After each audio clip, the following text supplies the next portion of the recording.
4वटा ठुला ट्रान्समिसन लाइनहरू करिब 25 अरब जतिको 4वटा प्रसारण लाइनहरू निजी क्षेत्रलाई टारिफ बेस्ड कम्पिटिटिभ बिडिङ भनेर हरेक वर्ष उसलाई तिर्ने शुल्कमा चाहिँ टेन्डर गरेर त्यसमा तिमी बनाऊ, ब्याङ्कबाट ऋण लिएर बनाऊ, आफ्नो लगानी लिएर बनाऊ, तिमीलाई लाग्ने वार्षिक शुल्क म तिर्छु भन्दाखेरि त्यसले के गरे हो भने जस्तो मैले आज एउटा लाइन बनाएँ 10 अरबको लाइन बनाएँ भने 2 वर्षमा बनाइसकेँ 2 वर्षमा त मैले 10 अरब तिरिहाल्छु, ठेकेदारलाई त तिर्नु पर्यो, 10 अरब खर्च भयो मेरो। त्यस पछाडि त्यसको नाफा म बिस्तारै उठाउँदै गर्छु 15 वर्षमा। अब त्यो 10 अरब मसँग त छैन भने मैले प्राइभेट सेक्टरलाई दिएँ, ल तिमी बनाऊ न त, तिमी 10 अरब लगाऊ, तिमीलाई म वर्षको चाहिँ 1.5 अरब दिन्छु भनेपछि मेरो त 1.5 अरब दिएर 7 वर्ष 8 वर्ष 10 वर्षमा त्यो ट्रान्समिसन लिन्छु। सुरुवात त्यो पैसा चाहिँ लिने जिम्मेवारी चाहिँ मैले निजी क्षेत्रलाई सारिदिएँ। It's a clever way of innovative financing मेथडबाट चाहिँ उसलाई सारेँ। त्यो चिज चाहिँ बजेट प्रष्ट बोलिदिएर चाहिँ दिशानिर्देश गरे भए हुन्थ्यो, गरेन तर बाटो छेकेको छैन भन्नु खोजेँ मैले।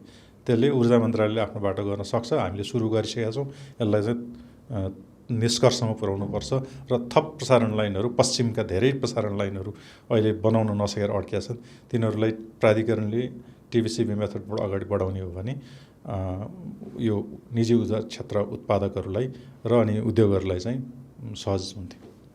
अर्को, नेपाल विद्युत प्राधिकरणलाई उत्पादन, प्रसारण र वितरण व्यापार गरेर 3वटा कम्पनीमा विभाजन गर्ने घोषणा गरिएको छ। यो घोषणा अब कुन अर्थमा चाहिँ अलिकति डर लाग्छ मलाई यसमा भने यसलाई अनबन्डलिङ गर्ने भन्ने कुरा चाहिँ अहिलेदेखि होइन 5-7 वर्ष अगाडिदेखि कुरा भइरहेको हो र विद्युत विधेयकमा यो राख्ने प्रयास विभिन्न तरिकाले पटक भइरह्यो, घोषणा पनि भएको, तर हुन सकेन। किनभने जुन अनबन्डलिङ गर्नलाई जुन प्रकारको एउटा सर्जनको स्किल, एउटा सर्जनले चाहिँ अपरेसन गर्दाखेरि स्पेसली अझ ब्रेनको सर्जनले जति स्किलमा चाहिँ अपरेसन गर्नुपर्छ सानो माइक्रो लेभलमा, त्यो स्किल भएन र जबरजस्ती गरियो भने यो विच्छेद हुन्छ भन्ने डर पहिलेदेखि नै हो र त्यही हिसाबले हुन सकेको थिएन।